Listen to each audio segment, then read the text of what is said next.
So while many people are focused on the operations of the Ukrainian military and their counteroffensive, and rightfully so, there is one area that is being overlooked that is still very significant. And it is one of the reasons I think Russia is not going to win this war. It has to do with what many are calling the Ukrainian resistance fighters, or freedom fighters, or guerrilla war fighters, or partisan warfare members, whatever you want to call them. And they're operating throughout much of occupied Russian territory in Ukraine. Now, these resistance fighters can be doing everything from counter propaganda operations, which is what the Ukrainian Yellow Ribbon operators are doing, all the way up to conducting asymmetric warfare through assassinations and bombings and counterintelligence for the Ukrainian military, perhaps destroying infrastructure, etc. And they don't get a lot of coverage in the media, but they're very much present and very much having an effect. Not a week goes by in which these resistance fighters within Russian-occupied Ukraine aren't conducting some sort of operation to disrupt, damage, or kill Russians or stop Russian efforts to prosecute their illegal war in Ukraine.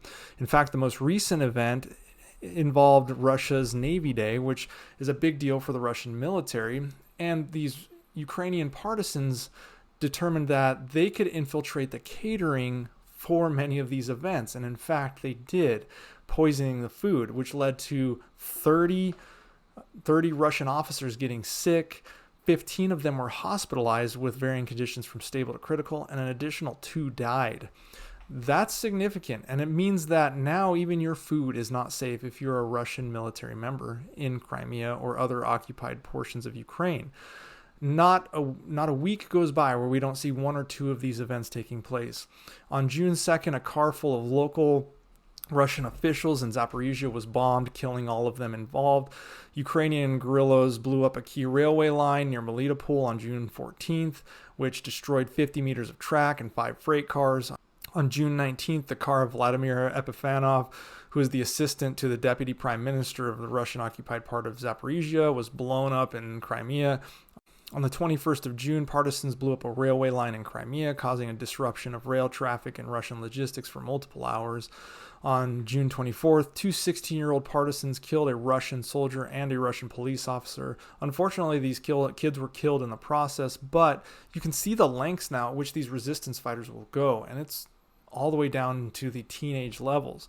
On the 4th of July, a drone strike that was carried out by partisans hit the Vanikova International Airport. They said that all 5 of the drones were successfully intercepted, but it caused a stoppage in air traffic for a period of time, disrupting the normal everyday lives of those in Russia. This took place in the Moscow region.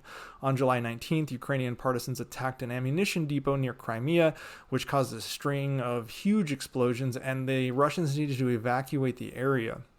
One of the groups that is doing this is Atesh, which translates to fire in Crimean Tatar. Their organization's primary mission is simply dismantle the Russian army. That's what they state. Pretty simple. Many of the Tatar population has said that they would take up arms if Ukraine was approaching Crimea, the Ukrainian army. This is 15% of the Crimean Peninsula's population is this Crimean Tatar. The group also provides online training to Russian soldiers, showing them how to surrender as well as how to sabotage Russian equipment without suspicion. Adding to another layer is the information operations, and there's the Yellow Ribbon organization, which I've talked about earlier in the video.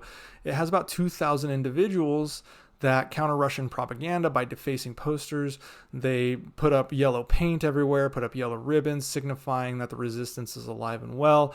They counter Russian propaganda with the truth across all of Crimea and occupied territory within Ukraine.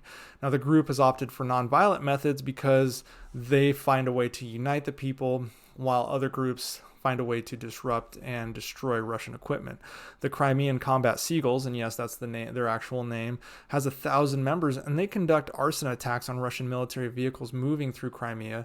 They bomb their military sites and also conduct bombings of vehicles. In response to this, Russia now has to take measures that potentially hinder operations on the front line.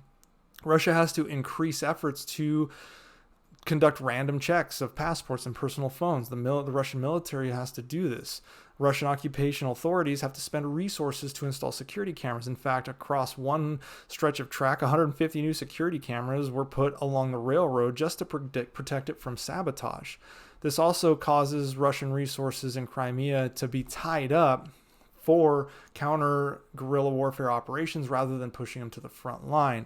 And often these guerrilla warfighters have agreements within small local police stations across Crimea, Kherson, Zaporizhia, all the way through the entire front line to have them quietly open up their stockages, these police departments to open their stockage of weapons and grant access to members of the resistance fighters for them to grab these weapons when the time comes.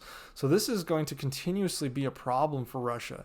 No matter what the front line does, these guerrilla war fighters, these resistance fighters in the rear echelons of Russian occupied territory are going to continue to kill Russian officers, destroy Russian equipment, cause problems to the infrastructure, and just all around hinder Russia's ability to prosecute the illegal war. And this is something that I don't think Russia had fully expected, and now it's becoming more and more of a problem as these groups gain more resources, gain more intelligence, gain more creativity, and have more of an impact on the battlefield across all of this war.